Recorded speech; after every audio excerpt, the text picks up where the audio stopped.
Graça e paz, galera, sejam bem-vindos novamente ao nosso podcast Átrio, adoração, treinamento, relacionamento, intimidade e oração. E hoje nós temos o prazer de ter com a gente aqui, finalmente, apóstolo Roberson Araújo, amigão nosso. Graça e paz, apóstolo. Graça e paz, pastor Kleber, pastor Kleberson, a todos que estão aí ligadinhos no Átrio. Deus abençoe, é um prazer estar com vocês. Nós estamos muito felizes, é um sonho antigo ter o apóstolo Roberson aqui. Na primeira temporada a gente não conseguiu, mas agora na segunda a gente consegue ter o apóstolo aqui.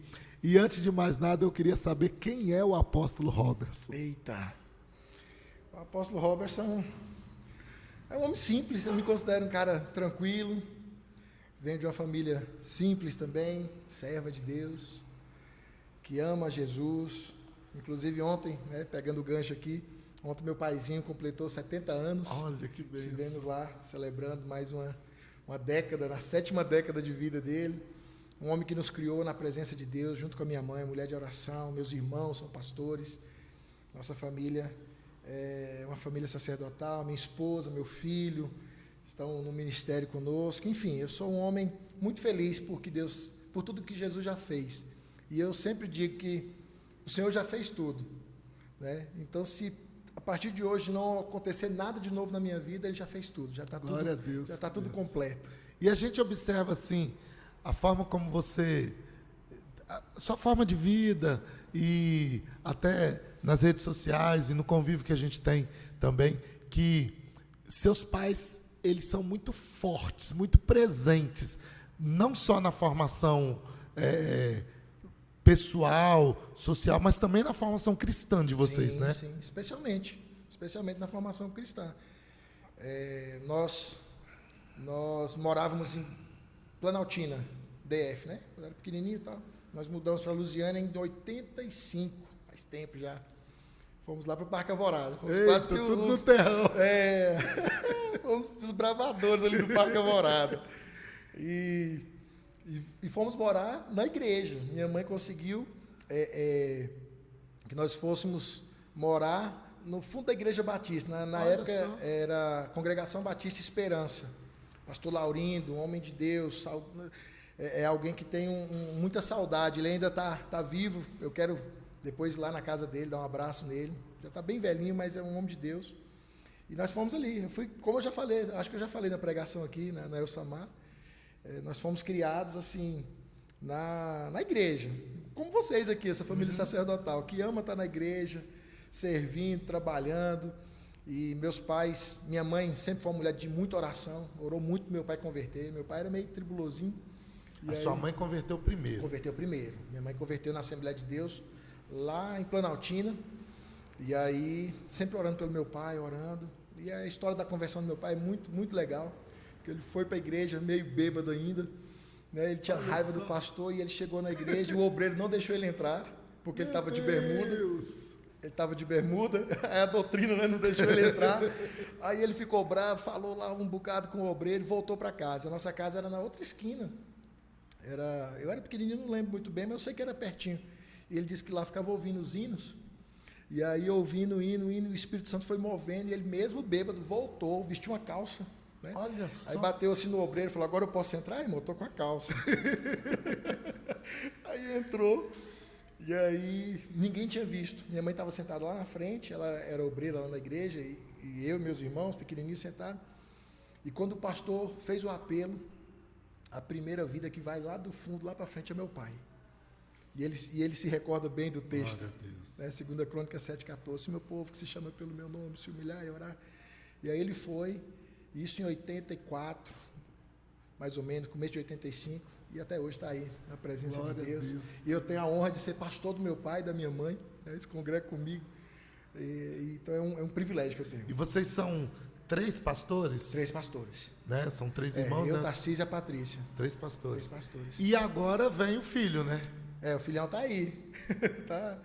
Gabriel, meu filho é o Gabriel Rafá, né? Que o Gabriel tem jeito de pastor, tem estilo de pastor, chamado. E ele tem uma sede muito grande por Deus. O Gabriel já amanhece, tem hora que ele tem que brigar com ele. Para de tocar violão, menino, sua mãe está dormindo ainda. Ele já pega o violão e começa a adorar e ama ler a palavra e assiste muito, ele é muito, muito ligado, né, no que está acontecendo e, enfim, eu tenho motivo para glorificar a Deus pelo meu filho. Também, interessante que ali na comunidade de vocês, né, pastor, ele já é uma referência, né? Ele está com quantos anos agora? Está com 19. 19, já é uma referência, Sim. né? A gente vê, né, quem vai à Vitória da Fé vê que há realmente o pessoal olha ele e já vê como uma referência de homem de Deus, de compromisso, né? Amém. Ele tá nessa paixão e eu tento sempre inspirar para que ele continue, para que esse primeiro amor dele venha prevalecer e o ministério dele se consolide mesmo naquilo que Deus tem para ele, no propósito que Deus tem para ele. Você teve o seu momento de decisão a Jesus na sua infância, na sua adolescência? Ou você foi mesmo com a influência da sua mãe? Pastor, como eu falei, eu fui criado na igreja, e aí eu acho que esse momento mesmo foi quando eu fui batizar. E eu batizei muito novo. até falo hoje, eu não sei se eu tenho coragem de batizar um garoto da idade que eu fui batizado. Você foi batizar com quantos anos? Com 9 anos de idade. Meu Deus! Com 9 anos de idade. E eu me lembro assim, não lembro exatamente, que eu era muito pequeno, mas eu lembro que o pastor pregando e falando sobre a necessidade do novo nascimento e tal, e falou, quem quer ser batizado? Eu senti aquilo no meu coração, levantei a mão. Eu e mais alguns irmãos, né? E aí eu vi o pastor hoje eu entendo, né? Que é aquela preocupação, será que sabe o que está fazendo? Será que tem consciência, discernimento, né? E tal. E aí eu lembro que eu tive uma sabatina, com 9 anos eu tive uma sabatina com 2 pastores, né? Perguntando se eu entendia e tal. Enfim, eu sei que eles me liberaram para o batismo, me autorizaram para o batismo. Você é o mais velho ou não? Eu sou mais velho lá de casa. Sou mais velho. E aí ele me autorizou para o batismo. Eu batizei aos 9 anos de idade. Fui batizado nas águas aos 9 anos de idade, na Igreja Batista Esperança, em Itaguatinga. Né? E para a honra e glória do Senhor, o Senhor tem me sustentado aí até hoje, firme nos caminhos. E o chamado ministerial veio quanto tempo depois? Olha, aí como eu já servi em todas as áreas da igreja, eu brinco que eu só não servi no infantil e na dança. Eu só não servi no infantil e na dança, mas louvor, intercessão, oração, casais, jovens, eu passei por todos esses ministérios, esses departamentos. Esses dias eu dando um treinamento para os professores aqui de ABD, né? Aí eu falei para eles, aí elas ficaram olhando, eu falando, não, gente, aí vocês fazem assim, assim. Aí ficaram olhando para mim assim, eu falei assim, gente, nós fomos criados na igreja, a gente já serviu em tudo quanto é área. Eu servi até no infantil. Sabe, né? Eu não servi na dança, mas até no infantil eu servi. Eu no infantil não servi, não. Enfim, e aí foi... Aí eu me firmei mais no louvor. Eu gostava do louvor e tudo, aí meu pastor foi vendo algumas características em mim que nem eu mesmo via. Isso aqui em Lusiânia já? Aqui em Lusiânia, foi o pastor Joeli. Pastor Joeli. Saudoso pastor Joeli. Ele olhou para mim e falou, filho, você quer ser um líder? Eu falei, pastor, eu não sei se eu consigo não, mas eu tenho desejo. O que um líder faz? Não, na nossa visão aqui, o líder prega a palavra de Deus nos lares, ora pelas pessoas e ajuda no crescimento da igreja. Eu falei, eu quero. E aí fui desenvolvendo, até que um dia Deus mostrou para ele o ministério pastoral. Né?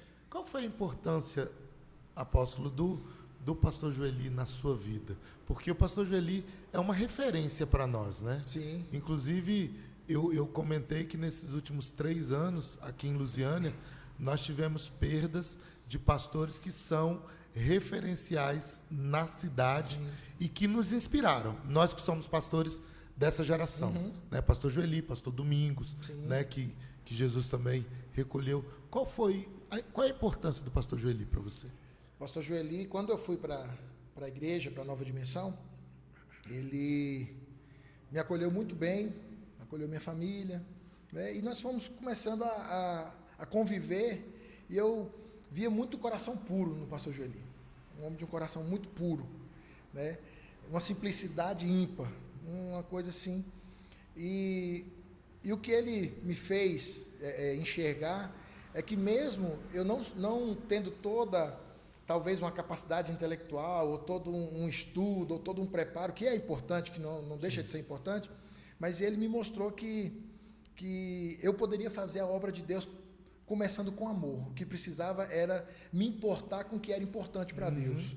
Né? Então ele teve esse papel muito importante. Eu vim da igreja, como eu falei, da Igreja Batista, onde eu tive muito fundamento da palavra, muito fundamento de estudo bíblico, e eu aperfeiçoei isso no amor. O pastor Joeli foi muito importante para me mostrar esse amor pela obra de Deus, esse amor pelas almas. Ele tinha muito amor pelas almas, muito mesmo. Ele vivia isso, né? Vivia. Não era só discurso, né? Não, ele tinha muito amor pelas almas. Ele se importava com as pessoas, independente de status social, independente de qualquer coisa. Ele tinha esse amor e eu aprendi muito com ele, sou grato a Deus por Era ter sempre essa aquele experiência. sorrisão no rosto, né?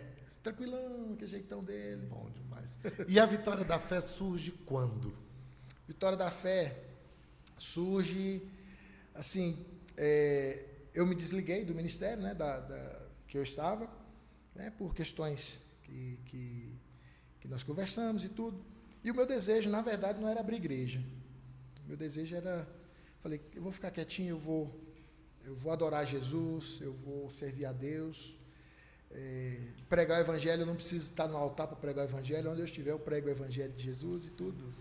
Mas aí começou, depois de um tempo, depois de poucos meses, começou a vir pessoas que estavam desviadas, começou assim, teve pessoas que estavam desviadas, foram na minha casa. Aí falou, pastor, tal, o senhor que me ganhou para Jesus e eu estava afastado e tal. Você já era pastor? Eu já era pastor. Teve algumas pessoas que vieram e eu falei, eu não estou pastoreando agora, eu não tenho, não estou à frente de nenhuma igreja, de nenhum ministério, eu estou orando a Deus para ver o que Deus tem para a minha vida. Mas essas pessoas chegavam e falavam, não, eu vim aqui para o senhor pelo menos orar por mim, você é pastor, você não vai negar a oração. E eu falei, gente, né? Aí eu orava e vinha, e foram começando a vir pessoas, e eu sempre fui muito categórico nisso, às vezes até um pouco duro, né?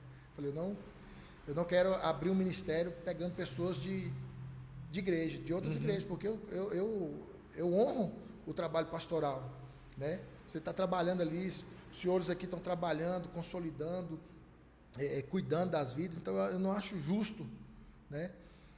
Trabalhar de uma forma que não seja uma forma orgânica mesmo. E aí essas pessoas começaram a vir, essas que estavam mais afastadas e tudo. E um dia eles inventaram de fazer uma célula lá em casa. Eles marcaram e eles vieram. Eles que marcaram. Mas eles marcaram. Aí chegou lá em casa e falei, vocês estão ousados, hein? E aí orei por eles e tudo. Falei, eu estou orando, eu estou em oração. E eu ia para o monte orar, tem aquele monte ali perto da serrinha ali. Eu ia todo dia de manhã para lá. Acho que aquilo ali é o ponte. Todo dia. O ponte aqui, né? Ponte dos evangelhos, ponte dos pastores que estão procurando direção de Deus. E eu ia para ali orar todo dia de manhã, buscando a direção, e Deus foi começando a trazer no meu coração o desejo. Não, filho, eu te chamei para cuidar, eu te chamei para, independente de organizações denominacionais, eu te chamei para isso. E aí começou a surgir esse desejo no coração, depois de alguns meses. E aí nasceu a Vitória da Fé. E é aquele negócio, né? Orar a Deus e ir lá pegar um caderninho, papel, anotar muita coisa, ponderar muita coisa. E aí surgiu. E aí nós começamos uma célula em casa. Foi pegando o corpo, as pessoas foram convidando, parentes, amigos. E acho que um mês, eu até brinco, eu falei um dia desse na pregação, meu sogro empolgou, sabe? Já tinha umas 20 e poucas pessoas na reunião. Aí eu saí lá da sala da minha casa, fui para a área de um irmão que estava indo na reunião, né? Falou, não, pastor, lá na minha área dá para fazer. Legal. E o outro já levou as cadeiras.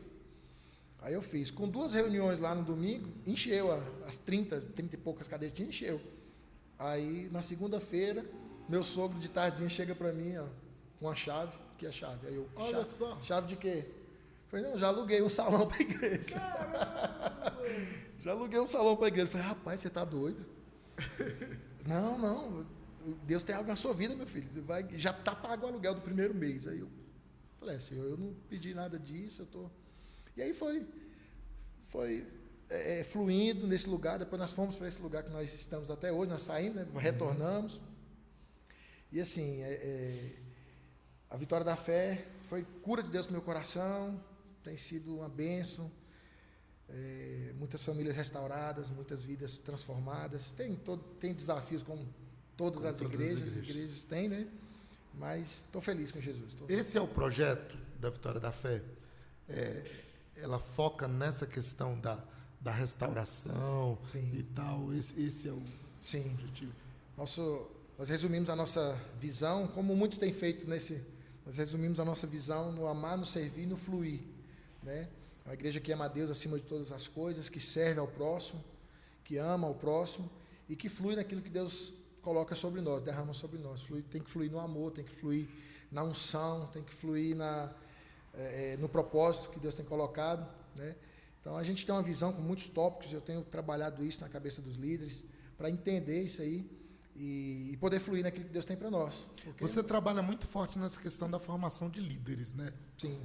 E como é que é? Como é que vocês trabalham isso? Porque muitas vezes, eu até estou lendo um livro, O Pastor do Século XXI, não sei se você já leu, e ele começa num questionamento que o pastor sai do seminário, pastor americano, né? Então tem aquele padrão, né, de ir para o seminário. Ele sai do seminário e ele chega na primeira igreja e ele pega as coisas dele, leva para dentro do escritório, apresenta para ele o escritório e aí ele senta, coloca as coisas dele no lugar, senta e ele faz assim, e aí? E agora? O que eu faço? E aí ele começa a ter questionamento, tipo assim, como pastorear? Sim. Aí ele liga para amigos dele que saíram do seminário também e descobre que os amigos dele estão também passando a mesma. Passando a mesma. E aí, em cima disso, ele escreve o livro. Então, assim, o que eu queria saber? Essa questão da formação dos líderes, como é que você pensa isso e como é que você tem processado isso lá na Vitória da Fé? Olha, pastor, ser sincero com o senhor, com tudo isso que nós passamos da pandemia, nós estamos nos reestruturando, nos reorganizando nisso. Uhum. Porque nós estávamos trabalhando firme com as células, nós trabalhamos em células, né? Nas casas, nos lares. E aí, devido a toda essa pandemia, a gente teve que dar uma parada, né? Obrigatória. Estamos nos reorganizando. Mas o fundamento que eu vejo para uma boa liderança são as pessoas amarem. Tem que amar. O amor, ele é o fundamento, né? O apóstolo Paulo fala em 1 Coríntios, né?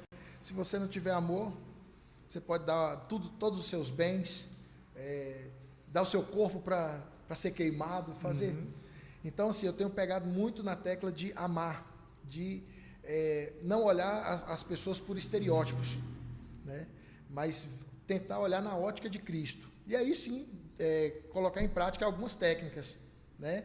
Algumas técnicas da fala, algumas técnicas de acolhimento, né? Para as pessoas se sentirem acolhidas. Mas um líder, ele precisa, como eu posso dizer, ele precisa dar o seu coração. Ele precisa dar o seu coração. Tem um texto, se não me falha a memória, está lá em 1 Reis, acho que é capítulo 10, fala de Jeú e Jonadab, quando Jeú é levantado e ungido para ser o novo rei de Israel, e ele vai na captura de Jezabel, né? De Jezabel e Acabe. E quando ele está indo naquele propósito, para fazer aquela purificação em Israel, já assumindo a liderança, quando ele está indo, alguém aparece no meio do caminho, um amigo dele, Jonadab. E Jonadab olha para Jeú e fala, você está indo para onde? Ele, estou indo ali cumprir o propósito, vou extirpar a família de Jezabel, que está sendo ruim, para Israel e tal, idolatria. Aí fala, deixa eu ir contigo. A primeira pergunta que ele faz você tem coração sincero comigo, como o meu coração é sincero contigo? Aí ele fala, tem. Então me dá a tua mão. Então eu aprendo que o líder, dentro do contexto da liderança, antes das mãos, precisamos do coração. Eita. Antes das mãos, precisamos do coração. Então, quando Jeú testifica que Jonadab tem o coração com ele, aí ele fala, então eu preciso das suas mãos. Isso acontece muito. Eu acredito que com vocês aqui até mais do que comigo, porque são músicos e tal. Aí vamos levar para esse contexto da habilidade, dos dons, talentos. Sim. Muitas pessoas querem nos oferecer, querem oferecer as mãos para o ministério. E são importantíssimas as mãos. Só que, levando em consideração esse contexto que eu vejo, antes das mãos tem que vir sempre o coração. Porque as mãos, inclusive, vão vir por um tempo só, né? Exatamente. Não está ligado à aliança, está ligado a ativismo, sim, a produzir alguma coisa. E volto a dizer que é importante, né? A igreja precisa dos voluntários, de pessoas que trabalham, pessoas que vão desenvolver o ministério, o dom, o talento, a habilidade que Deus deu. Mas um líder, ele precisa ter um coração alinhado ao coração dos... alguém que está sendo formado líder, ter o coração alinhado com o coração do seu pastor, do seu líder, porque senão não funciona.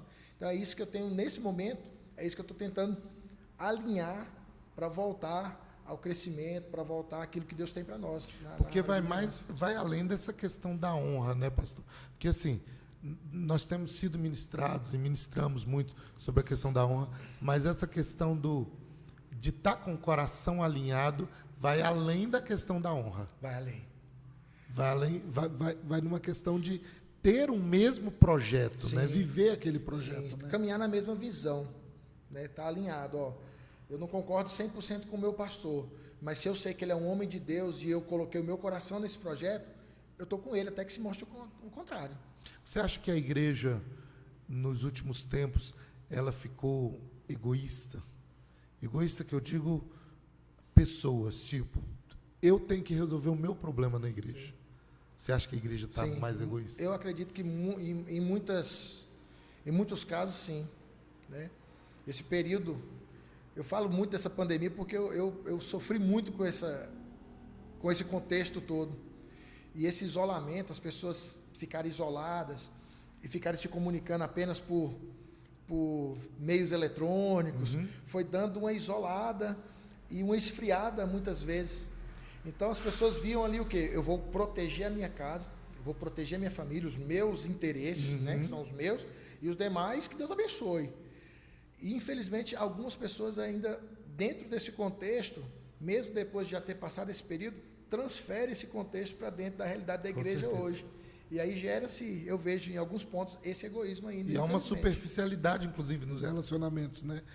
Uma das coisas que eu mais briguei aqui na igreja, isso eu ficava indignado, fico ainda. Colocava o pedido de oração no grupo, porque estávamos, né? Cada um aí dentro desse isolamento que acabou tendo que acontecer, e aí colocava o pedido de oração, e aí vinha uma série de mãozinha, né? Só mãozinha. Só mãozinha. Só oração que é boa. Assim, nada, ou é assim ou é assim, né? Aí eu falo, gente, pelo amor de Deus, para com essas mãozinhas, porque a questão não era nem, eu não tinha nem birra da própria mãozinha, mas é muito superficial. Sim. E relacionamentos em igreja não pode ser superficial, senão não é igreja. Não. Deixa de ser igreja de Salmo 133 fala que é na comunhão que o Senhor ordena vida e bênção para sempre. Né? Então a vida e a bênção para sempre está condicionada a uma comunhão. E uma comunhão não egoísta, né? Uma comunhão altruísta, né? Que as pessoas todas podem desfrutar da mesma fonte, da mesma essência. E como lidar, inclusive, nessa questão da comunhão, apóstolo, com a questão da elitização? Porque as nossas igrejas se modernizaram. Sim. Né? Hoje nós temos jogo de luz, máquina de fumaça, som de alta qualidade e igrejas confortáveis e tal, na sua maioria, né? Às vezes não todos. E aí, às vezes, há uma questão, eu discutia muito isso com a pastora Márcia, né? A pastora Márcia, ela bate muito em cima dessa questão, né, da igreja inclusiva. Como é que você e a sua liderança lidam com essa questão da elitização? Na prática, porque na essência é o que você já falou, que é o amor. Mas na prática, como é que vocês lidam com isso? Com o acolhimento e tal? Nós temos um ministério dentro, vamos imaginar, dentro do contexto culto e depois dentro de um contexto extra, né? Certo. Dentro do contexto culto, nós temos ministérios, né, que são responsáveis por esse primeiro momento, ou por essa primeira impressão da igreja frente àquelas pessoas, principalmente aquelas que nos visitam a primeira vez e tudo. Então, eu bato muito nessa tecla de tratar a pessoa de uma forma que ela se sinta à vontade, né, para poder voltar. Não se sinta de uma forma não engessada, né, ou com um sorriso e tal, mas verdadeiro. Por quê? Um dia desse eu tive uma reunião e falei, gente, quando nós entendemos algo em relação ao culto, isso muda a mentalidade do pastor e tem que mudar a mentalidade da liderança das ovelhas. Por exemplo, imagina-se que uma pessoa vem na igreja a primeira vez e que ela vai ter ali 30, 40 minutos numa palavra, que talvez possa ser a única oportunidade que ela vai ter na vida de mudar a vida dela. A única oportunidade, talvez não sabe se ela vai voltar, se ele vai voltar novamente. Então nós temos que focar nesse ambiente onde a pessoa se sinta bem, acolhido, e que venha uma palavra de acordo com o Espírito Santo para a necessidade daquela pessoa. Então eu vejo muito isso, da pessoa ser recebida, incluída, independente de classe social, opção sexual, forma de pensar, né? Ser inclusa, amada, e aí o Espírito Santo vai trabalhando. Aí a verdade precisa ser ministrada com amor, trabalhada caso a caso. Com certeza. Né? E posso, o ambiente de culto, entrar em contato, né? Perguntar se precisa de uma visita. Eu sempre, às vezes eu mesmo entro em contato, pego os papeizinhos lá, falo, não, essa semana eu vou entrar em contato aqui, mando mensagem, precisar de uma visita, de uma oração, nós vamos na sua casa, ou envio uma equipe de intercessão para ir orar na sua casa e tudo, porque nós precisamos fechar a porta dos fundos das igrejas. A rotatividade a igreja algo... está parecendo um ônibus coletivo, Não, né? tá complicado. Tem gente que entra. Complicado, pastor, porque muitas pessoas estão, eu costumo chamar, né, com todo respeito, degustadores de igreja. Pessoas que vão, não querem um compromisso também, você recebe todo mundo bem, mas tem pessoas que elas vêm aqui na Elsamar e falam, aqui eu gostei de tal coisa, aí vai na Vitória da Fé, aqui eu gostei de tal coisa, aí vai na Assembleia, aqui eu... Como se o culto, ou como se tudo que foi realizado fosse para que agradasse inteiramente. Não, primeiro, o culto é para agradar a Deus. O Senhor seja exaltado, né? E aí, obviamente que dentro disso, se a pessoa está com o coração aberto, ela vai receber uma palavra, um louvor vai tocar na vida dela, algo vai acontecer, né? Mas é muito importante as pessoas entenderem que não é a Bíblia que tem que se enquadrar a ela. Somos nós que temos que nos enquadrar a palavra, né? Isso não é um discurso muito... Como é que eu diria? Não é um discurso muito satisfatório para a realidade de hoje. Não, não é. É um discurso que espanta um pouco. Não é. É claro que esse tipo de tratamento é quando a pessoa se decide. Você vai trabalhar e tal. Só que mesmo assim, às vezes a gente fala algumas coisas, né? Mas algodão doce de vez em quando você come, não alimenta. O que alimenta é substância. O que alimenta é arroz, feijão, carne, né? Algodão doce que eu falo às vezes, a gente não pode fantasiar demais, na verdade. Você não quer ofender as pessoas, mas nós somos chamados por eu entendo assim, fui chamado por um propósito, ministrar o amor de Deus, que é pautado, baseado, fundamentado, consolidado na palavra. Porque na tem verdade. Princípios, né? Princípios. O amor de Deus não é leviano, né? Não. Porque o discurso que a gente ouve muito hoje Deus é amor, Deus é amor, Deus é amor. Mas que tipo de amor? Sim. Não é aquele amor que aceita tudo, né? É um amor que perdoa todos, que se achegam a Deus, né? Como nós nos achegamos, muitas outras pessoas, e independente da situação, enfim, Jesus é maravilhoso, o amor, a graça redentora, a graça salvífica, ela é poderosa, né? Perdoa os pecados, nos purifica, nos limpa para uma nova vida. Eu entendo assim. Mudança de mente. Mudança de mente, metanoia, voltar 180 graus e retroceder naquilo que estava fazendo que não agrada a Deus, para pagar o preço da renúncia. É aí que, ao meu ver, mora muito das complicações que as pessoas colocam. Sim. Porque muita gente não quer renunciar a nada, pastor. Hoje em dia, muita gente, não digo as pessoas, porque eu vou generalizar, mas muitas pessoas não querem renunciar, tomar a cruz e levar. Entendeu? Não querem, muita gente não quer. Eles acham lindo a canção, vocês cantam aqui, o louvor de vocês. Quem é que não gosta de um louvor desse? Lindo, maravilhoso, bem dividido, ungido, uma palavra poderosa. É maravilhoso, só que se eu só observar e deixar tocar na alma, porque na alma muita coisa toca, né? Eu tenho que deixar o Espírito, porque como diz lá em Romanos 8:16, o Espírito Santo testifica com o nosso Espírito, nós somos feitos filhos de Deus. Então é de Espírito para Espírito. Nós precisamos deixar Deus tocar no nosso Espírito. e entender, falar, não, eu preciso renunciar. Se essa atitude está indo contra a palavra de Deus, mesmo que a minha alma, mesmo que o meu corpo, a minha carne grite, eu preciso abrir mão para agradar a Deus num propósito maior, que é a minha salvação e a salvação de outras pessoas através de mim. É aí, inclusive, que está a diferença entre fazer o discipulado e ter uma simples sessão de psicólogo, né? Sim. Porque muitas vezes eu tenho esse questionamento com discípulos nossos aqui, e eu falo, não, mas peraí, meu filho, você quer discipulado ou você quer uma sessão de psicólogo? Então você vai chegar aqui e vai... Uma terapia pastoral. Terapia pastoral.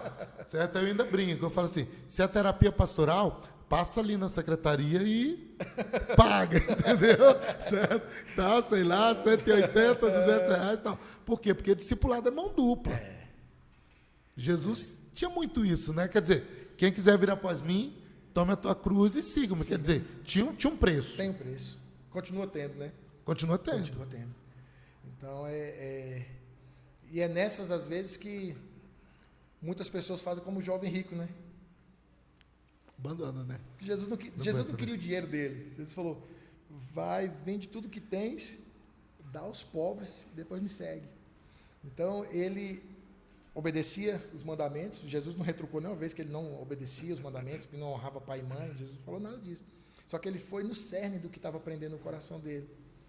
Né? E o mal não era a prata, o ouro em si.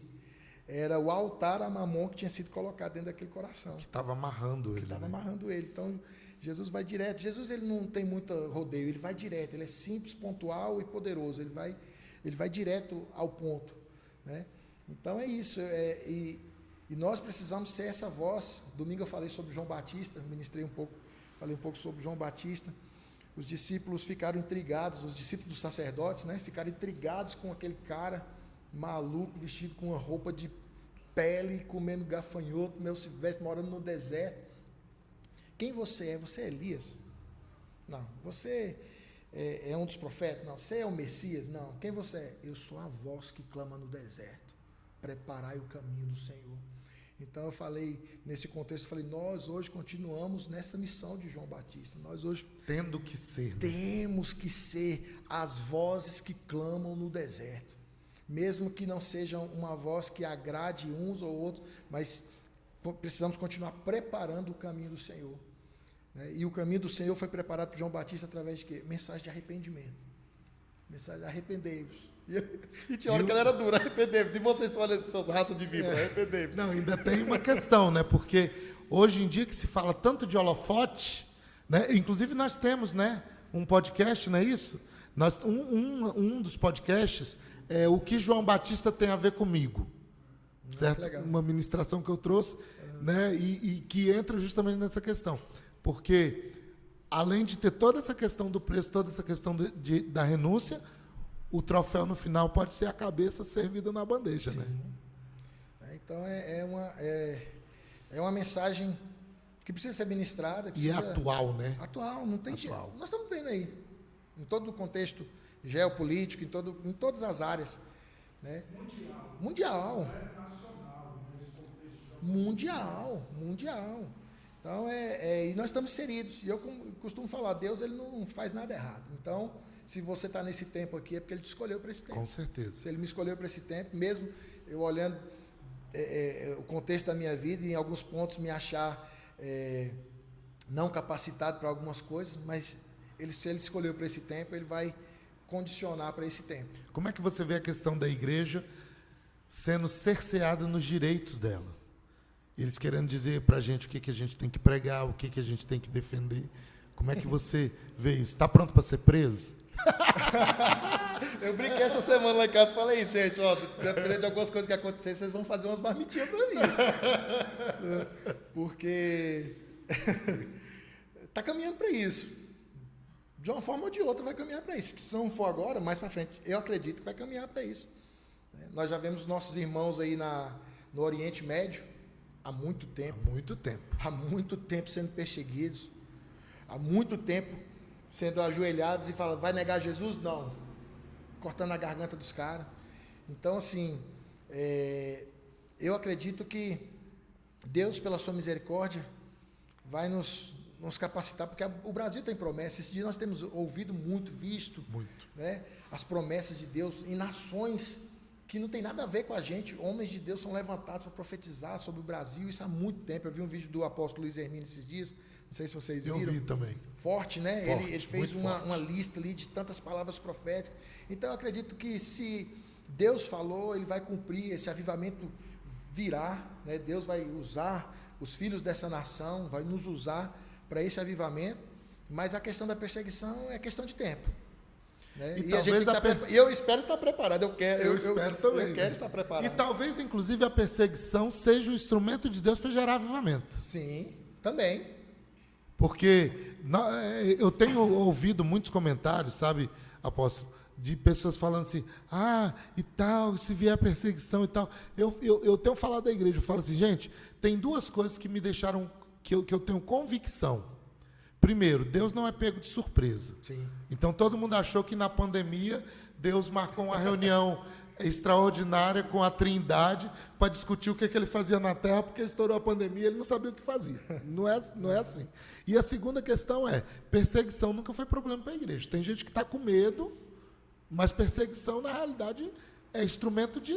Muitas vezes de avivamento, como o senhor pontuou aí. Porque muitas vezes, o que nos faz entrar num propósito? Nós, até como pastores, eu falo por mim. A luta, você está numa luta, você fala, rapaz, eu tenho que ir para os pés da cruz de novo, assim, da forma, Senhor, vou entrar nesse propósito e tal. Então, até na nossa vida cotidiana a gente faz isso. Quando tem uma luta é uma cultura ruim que muitas vezes nós desenvolvemos, no sentido assim, ruim no sentido de esperar a coisa ficar apertada para poder intensificar a busca, né? Mas, como o senhor falou aí, a perseguição, ela vai chegar de uma forma ou de outra, né? Quer seja cercear falas, cercear direito de culto, eu não sei. Né? Querer reeducar nossas crianças nas escolas. Isso. Né? Processo de reeducação. Trazer a cultura deles, né? A cultura ideológica e tudo. Nós vivemos, né? Claro que dentro do contexto da pandemia, mas dá uma ideia, né? Sim. Da questão de fecha igreja e tal. Ok, é uma questão de saúde pública, eu até entendo e tudo. Mas já é um pressuposto para se levantar outras questões, outros argumentos para se usar a mesma metodologia. Não sei. E daí parte mais a importância da igreja ser igreja fora da igreja, né? Exatamente. Ser igreja em casa, ser igreja na família. Sim, né? A visão celular, o modelo celular tem muito isso, né? Essa consciência de ser igreja em qualquer lugar. Onde você estiver, Jesus vai operar. Isso é tremendo. Você viveu a pandemia assim de uma forma muito intensa, porque você teve Covid, né? E você foi hospitalizado, inclusive. Né? Você chegou a ser entubado ou não? Graças a Deus, não. Como é que foi? Conta pra gente essa experiência. Até postei, acho que anteontem, algo no Instagram. Fez um ano, não foi? De gratidão. Foram dois anos, né? 2 anos. Foi por gratidão mesmo. Eu vi. Porque o meu caso, eu comecei a sentir uma tossezinha, né? Num sábado à tarde, uma tossezinha, um pigarrozinho e tal. À noite deu uma febre do nada. Aquela febre. Aí como eu fui profissional da saúde há muito tempo, trabalhei 8 anos em hospitais, né? Sou formado em técnico em radiodiagnóstico, raio-x, tomografia e tal. Então eu já, dentro do contexto, falei, eu pelo sim, pelo não, vou me resguardar. Então eu já peguei, nessa primeira noite que eu tossi e senti febre, já dormi de máscara. Olha só. Aí eu virei para os pés, né? Falei, amor, dorme aqui, eu vou virar aqui, que sei lá o que eu tenho. Não é nada não. Falei, não, enfim. E aí tal, com 4 dias que tinha que fazer o exame para ter a contestação na época, em outubro de 2020. Aí quando eu fiz, deu positivo, né? Aí eu fiquei isolado 9 dias. Meu cunhado estava reformando um apartamento embaixo, o meu em cima. Nós moramos num condomínio lá, os irmãos da minha esposa, né? Uhum. Nós moramos lá. E aí o apartamento embaixo estava reformando, eu fiquei lá. Peguei um colchãozinho, um frigobarzinho, fiquei lá e tal. E aí não passava febre, tomando medicamento, não passava febre e tal. Mas Deus usou um amigo meu, apóstolo Erlisson, uma discípula dele, médica, e ela me acompanha todo dia de manhãzinha. Apóstolo, o senhor aferiu a temperatura à noite? Aferi, deu febre? Deu, tal, enfim. Quando chegou no 9º dia, aí eu senti que o negócio estava feio, não entrava ar, pastor. Meu Deus. A respiração era tipo 20% da respiração total, 20, 30%. Aí eu fui ficando preocupado, aí vim no hospital, já tinha feito a tomografia, tinha dado 50%. Aí fiz a segunda tomografia, deu 75% de comprometimento pulmonar. Aí eu liguei para essa doutora, ela falou, apóstolo, vai ter que internar agora. Se possível, não vai nem na sua casa, daí você já vai. Com 50% você ainda ficou em casa. Fiquei em casa. Fiquei em casa tomando os medicamentos, né, para ver se retrocedia, mas não a pneumonia viral espalhou, né? E aí eu fui para o Hospital Agarran, estava bem no comecinho do tratamento aqui no regional. Ela falou, não, eu conheço essa doutora, a doutora Mércia, mulher de Deus. Falou, eu conheço algumas pessoas no Agarran que pode ser que se eu precisar de ajuda, vão dar um suporte. Eu fui para lá e tudo, internei. E aí foram 8 longos dias de muita angústia. Foi só 8 dias? Foram 8 dias. Eu fiquei 9 dias em casa e 8 dias no Porque para nós que estávamos do lado de fora, acompanhando, orando, nós colocamos Sim, nossa igreja também em oração. Obrigado. Parece que foi, Sim. né? Eu até falei com você, né, na época Foram pelo Instagram. 8 longos dias, onde os primeiros 3 dias eu fiquei no oxigênio. E aí lá tem a dosagem do oxigênio, né, a quantidade. Eu fiquei 3 dias no máximo, porque eu não conseguia respirar. No máximo. 3 dias sem dormir, 3 dias em claro, porque quando eu fechava o olho que cochilava no cansaço, a impressão que dava que eu estava sendo asfixiado mesmo. Aí eu acordei, enfim. Foram dias muito desafiadores, tomei muita injeção na barriga, a barriga toda marcada, toda machucada, né? Anticoagulante, antibiótico e tudo, enfim. Ali eu refleti muito, sabe? Eu ficava pensando assim, Senhor, o Senhor não faz nada à toa. Eu estou aqui, nesse lugar, vulnerável demais, porque até para ir no banheiro fazer uma necessidade, eu tinha que tirar o oxigênio aqui, correr e colocar lá dentro, senão eu desmaiava sem ar. Então, o que o Senhor quer me ensinar aqui? Me ensina o que o Senhor quer, me mostra o que o Senhor quer falar comigo, porque não está fácil não. Né? Aí você pensa na família, obviamente, na esposa, nos filhos, no filho, né? nos pais, na igreja, nos irmãos. E o Senhor foi ministrando muito no meu coração essa questão de valorizar o que realmente importa. Porque muitas vezes, eu até preguei, eu falei isso, tem uma filmagem lá no canal da igreja sobre isso. Quantas vezes eu deixei de ir em lugares que eu poderia, não era tão essencial eu estar ali, e desmarquei coisas com a minha família para estar. E aí fui trazendo à memória muito dessas coisas. Foi um tempo de reflexão, muita reflexão, né? Angústia e reflexão. E quantas vezes eu abri mão, às vezes tinha alguma coisa marcada com minha esposa, meu filho, um passeio, uma coisa, não, pastor, vai ter tal coisa, e eu abandonava ali, e ia correr, e sendo que eu podia remarcar alguma coisa com as outras pessoas. Então eu falei de púlpito isso, repito que eu falei de púlpito, falei, a partir de hoje eu vou estar onde eu achar que é necessário eu estar, no momento que eu achar que é necessário. Se eu tiver alguma coisa com a minha família, marcado com a minha família, eu só vou deixar de estar com eles se for algo extremamente urgente, intransferível ali, porque no final quando a gente chega num ponto que pode ser o final da sua vida, você vê que quem está com você de verdade o tempo todo é a sua família. Tem os amigos, tem os irmãos, mas é a família que está ali. Então, o que Deus me mostrou muito é intimidade com Ele, busca com Ele, não deixar para segundo plano, e família. E na nossa vida ministerial, muitas vezes, falta equilíbrio, né? Equilíbrio. Ontem eu conversava isso com meu irmão.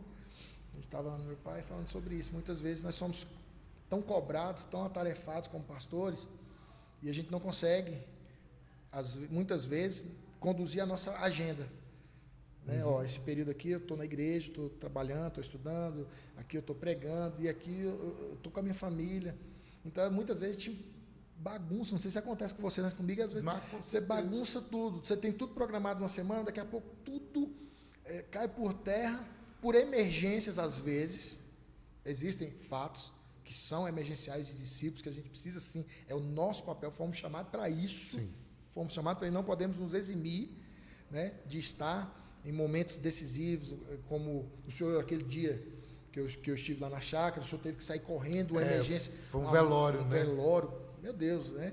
É óbvio que a gente vai estar junto e tal. Em momentos de celebração também, um aniversário, um casamento, é muito bom. Só que as ovelhas precisam também entender que nós, né, pastores, nós temos as nossas demandas pessoais. Nós somos seres humanos com as demandas financeiras, familiares, emocionais. Então nós temos as nossas demandas também. Queremos servir a todos, mas não adianta, eu vejo assim, não adianta eu servir todos na igreja e deixar de servir a minha esposa, meu filho, os meus pais. Né? E se não cuidarmos, inclusive, até de nós mesmos, amanhã nós não temos condição nem de servir na igreja. Porque vão perder a saúde física, mental, né? Se não nos cuidarmos, então assim... Esses dias a minha esposa, eu estava bem corrido e eu sou muito de cronometrar, né? Então eu sei, tal hora eu vou fazer isso, tal hora eu vou fazer isso e tal. E aí esses dias a minha esposa entrou na minha sala e falou assim, amor, qual é o horário que está aí na sua agenda para mim? Apertou. Ela falou, é uma brincadeira, mas esposa nunca faz. Não, tu tem um fundo de verdade, sim. E opa, peraí. Sim, acendeu a luz. Acendeu a luz amarela ali, vamos parar tudo, vamos rever tudo e tal, por causa dessa questão. Luz e sal não é só vida cristã, né? Não. Luz e sal é um equilíbrio de tudo, né? E numa igreja grande, como é a Vitória da Fé, é mais difícil ainda, né, pastor? Mais difícil lidar com isso, né? Porque as demandas são maiores, né? Sim. Então a gente tem que ter esse equilíbrio, né? Por exemplo, eu sou um pastor que eu vou... se eu ver uma ovelha precisando, eu marco, né? Às vezes, essa semana eu estive conversando com as pessoas, estou assistindo você distante da igreja e tudo... A gente pode ir aí, vamos marcar um dia para a gente estar conversando, tá? Vamos sim, pastor e tal. Só que muitas pessoas entendem que o pastor tem que estar o tempo inteiro indo, né? E não tem como, a gente não tem como estar indo na casa de todo mundo aleatoriamente. Hoje você está de tempo integral. Estou de tempo integral. Tempo integral. Mas você tem hoje seu dia de folga. Tenho. Que é sagrado, que você está ali com a sua família. Ainda estou ajustando, para você ter uma ideia. Eu sei que geralmente, ou é na... A gente está sempre ajustando. Ou na segunda. Agora nós temos culto na terça, então geralmente é na quarta, que é um dia que eu estou mais cansado, na quarta. Mas geralmente é quarta ou na sexta. Eu tento tirar esses 2 dias para ficar em off, né? Porque sempre chegou a mensagem, negócio. E como eu falei, o nosso prazer é servir, fomos chamados para isso. Um pastor que não gosta de ovelha, ele vai procurar outra coisa para ele fazer. Sim. Só que tudo tem que ser... ponderado, organizado, para não desgastar também demais, né? E não desenvolver também na ovelha o pastorismo, né? O excesso de pastor, a dependência do pastor. A dependência do pastor, porque hoje nós estamos já 22 anos da chegada da visão celular no Brasil, né? E trouxe muitos benefícios, foi uma bênção para nós, né? Inclusive que vivemos isso, como é o caso da igreja de vocês, como é o caso da nossa igreja, mas a gente teve essa dificuldade que muitas pessoas desenvolveram uma dependência doentia do líder, doentia, e deixaram de ter o Espírito Santo conduzindo. E o pior disso que eu vejo é que muitos pastores não observaram isso e acabaram aderindo e fomentando. Eu falo sobre, né, do campo pastoral. Então, assim, só que eles não sabiam que lá na frente isso ia cobrar um preço. Isso ia dar BO lá na frente, entendeu? Que não ia conseguir dar demanda. Porque no primeiro momento é bom, porque você acaba manipulando também. Você está perto das pessoas e tal, é mais ouvido, a atenção está mais dirigida e tudo. Só que a longo prazo, a médio e longo prazo, irmão, não vai conseguir. Cobra um preço, né? Cobra o preço na saúde, nas emoções, em tudo. Né? E até a hora que você não consegue suprir, aí você não é entendido, você não é compreendido. É aí que mora. E quando você consegue, você é o melhor. No dia que você não consegue... Eu lembro que numa das crises que eu tive, eu ainda não tinha assumido a Elsamar como pastor titular, eu era pastor auxiliar. Um dia eu entrei no gabinete do pastor Paulo, do meu pai, né? E aí virei para ele e falei assim, ô pai, é o seguinte, né? Eu falei, pastor, é o seguinte, hoje eu vim aqui conversar com o pastor. Peguei e falei assim, ó, eu vim aqui te dizer que eu amo discipular, eu amo cuidar de gente, eu amo gente, mas eu também amo ir no cinema, amo sair para jantar e tal, que é justamente você conseguir achar esse ponto de equilíbrio. Tem que ter né? esse ponto de equilíbrio. No começo da Vitória da Fé, eu lembro que quando nós fomos para aquele salão que eu falei para o senhor que meu sogro alugou e tal, Sim. aí eu falei, já que está aqui, então tá, vamos começar a igreja de fato. Uma das primeiras reuniões que eu fiz foi essa. Falei, deixa eu falar para vocês, com amor e carinho, eu aprendi isso com o pastor Abe Uber, né, com muito amor e carinho. Os discípulos já sabem, quando eu falo assim, gente, é com muito amor e carinho, eles já seguram na cadeira já. Né? Com muito amor e carinho, deixa eu perguntar, vocês gostam de coisas boas para sua família? Gostam? Eu também gosto. Vocês gostam de passear, viajar? Eu profetizo, vocês vão viajar. Eu também gosto e preciso. Vocês gostam de comer bem, de ter... Eu também. Então, assim, vamos ser bem claro aqui, que aquela visão do pastor ter que passar necessidade, ficar sofrido, e dizer o quê para ser um bom pastor, ela tem que acabar. É óbvio que nós temos as lutas, as perseguições, sim, mas assim, a visão da igreja tem que ser assim, o que eu quero para mim, eu quero para o meu sacerdote, o que eu quero para minha casa, para o bem da minha família, eu também tenho que desejar e profetizar na vida do meu sacerdote, porque eu entendo que se o meu pastor está bem, está feliz, ele vai ter mais inspiração de Deus para me abençoar, vai ter uma vida mais tranquila para poder ministrar sobre a minha vida, discipular, ensinar, enfim. Então eu tive essa conversa com o pessoal logo de cara, né, para eles entenderem. Falou, então assim, eu desejo, profetizo o melhor para vocês. O pessoal da nossa igreja sabe o quanto eu amo ver eles viajarem, por exemplo. Quando eles estão na praia com a família, às vezes o pessoal manda foto, apóstolo, aqui é a primeira vez na praia, eu vibro com eles e tal. Mas no dia que eu tiver, não quero ninguém falando mal de mim, não. Porque eu amo que vocês vão, então vocês têm que, se me amam, se o coração está comigo, não é só a mão, como nós falamos, você também tem que celebrar. Né? E graças a Deus tem sido bênção, tem dado certo isso aí, porque os pastores já sofreram muito. As pessoas tinham um entendimento assim, que o pastor ele não pode ter, ele não é digno de ter uma boa casa, ele não é digno de ir num restaurante com a família, de viajar. Poxa, por que não? É bem franciscano isso, bem né? Franciscano. O pastor tem que viver na miséria. Não, eu não acredito e não vivo e não creio em ostentação gospel, não. A questão é ter uma vida digna de quem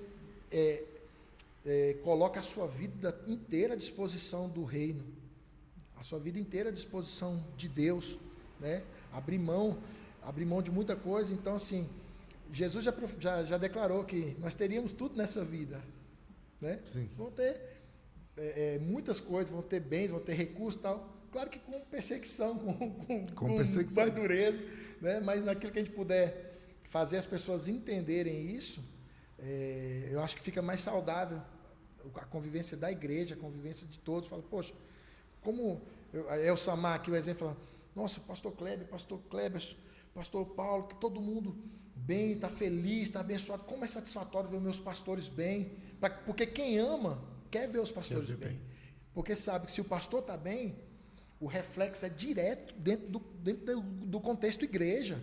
O senhor vai estar mais inspirado para estudar, para buscar a Deus, para orar, para dar uma palavra de direção que vai mudar a vida de quem?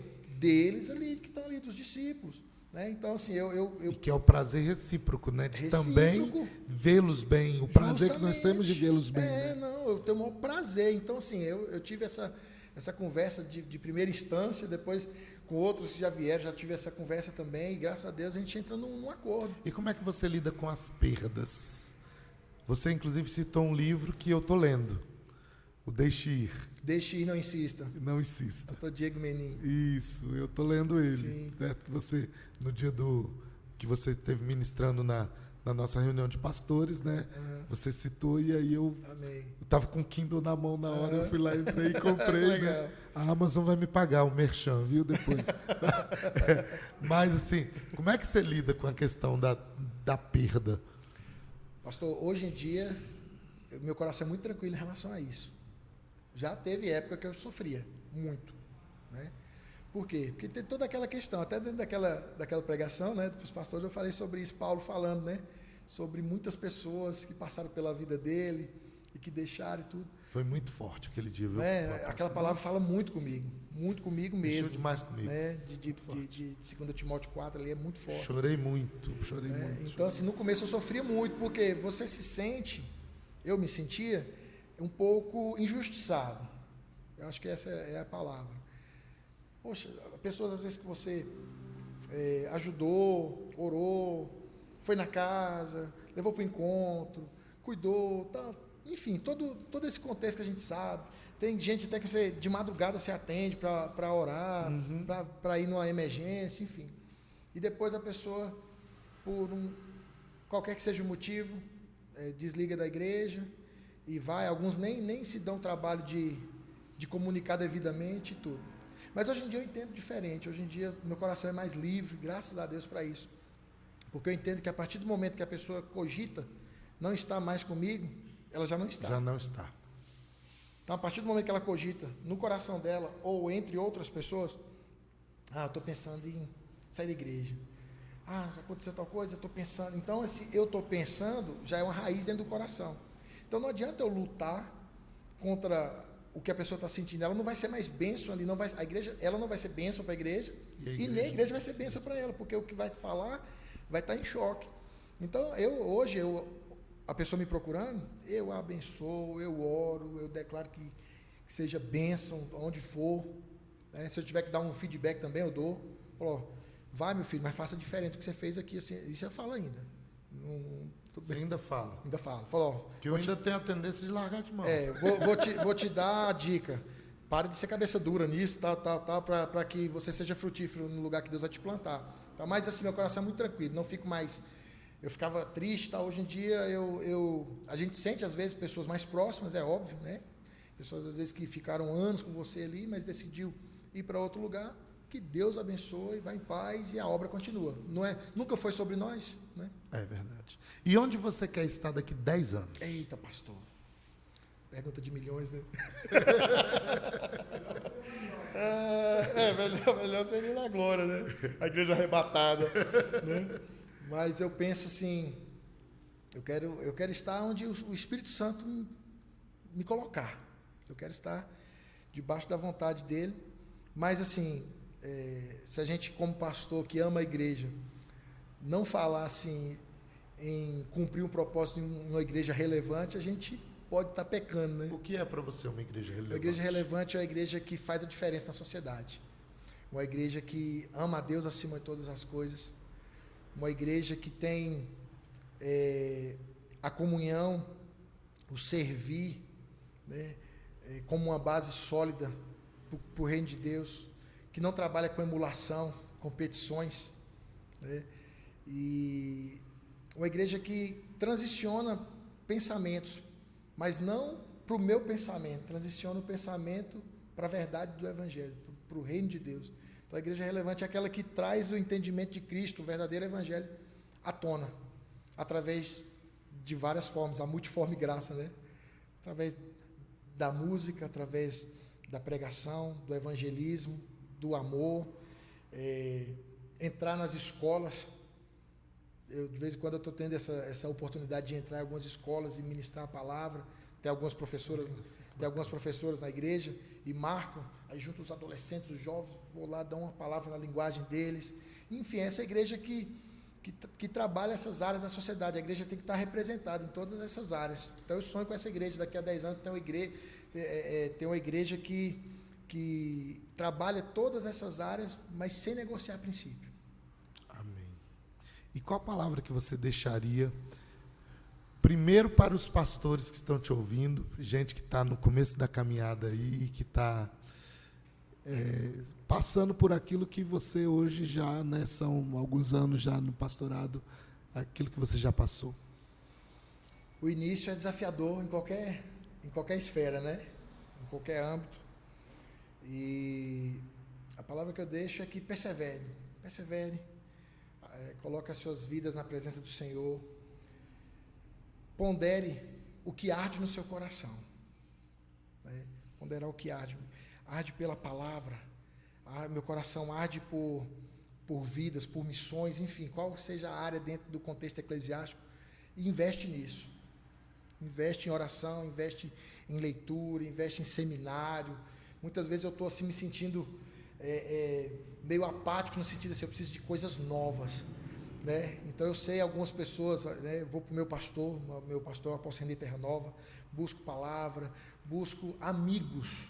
Todo pastor precisa de mentores, amigos e intercessores. Todo pastor precisa de mentores, amigos e intercessores. Mentores são aquelas pessoas que te dão uma palavra de direção, né? Às vezes, muitos pastores no início, principalmente, a gente caminha muito sozinho. É verdade. Né? Você está ali no começo, talvez sua igreja não é conhecida, você não é conhecido, e aí se fecha. Procure pessoas que vão agregar, né? Não só para fazer volume, porque volume tem muito. Pessoas que vão agregar alguma coisa de bom, na unção, na sabedoria, na força. Precisamos de amigos. Pastor precisa de amigo, viu, gente? Pastor precisa de amigo verdadeiro. Isso aí, pessoal. Amigos que, às vezes, a gente sentar, não é para...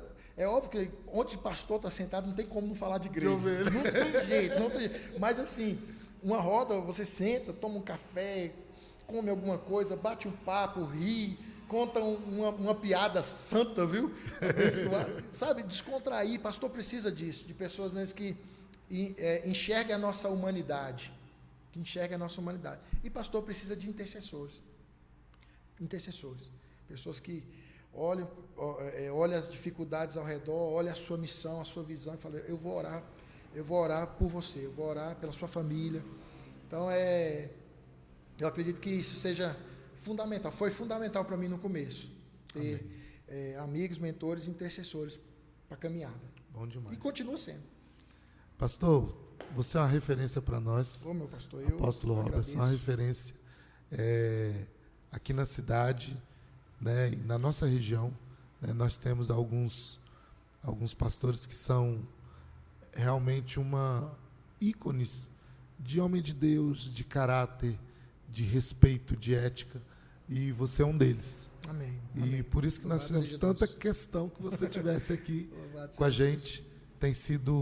Você tem sido abençoador para essa cidade, para essa comunidade. Amém. Quero te agradecer muito. Eu que agradeço, pastorzão. Valeu, Deus abençoe. Gente, eu amo Elsamar. O apóstolo Robertson aqui, gente, na nossa comunidade é o seguinte, entendeu? O pessoal já gosta dele mais do que de mim, entendeu?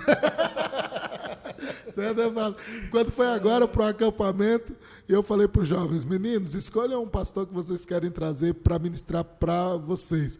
Aí foi unânime: fala que eu passo lá, Robertson e tal. Sempre um prazer estar com vocês. Foi uma bênção, um prazer. Obrigado. Tá? Conte conosco. Amém. E vocês não percam, tá? Aqui embaixo, inclusive, né, tem o contato, né, o Instagram lá da Vitória da Fé. Sigam eles lá nas redes sociais. Que Deus te abençoe.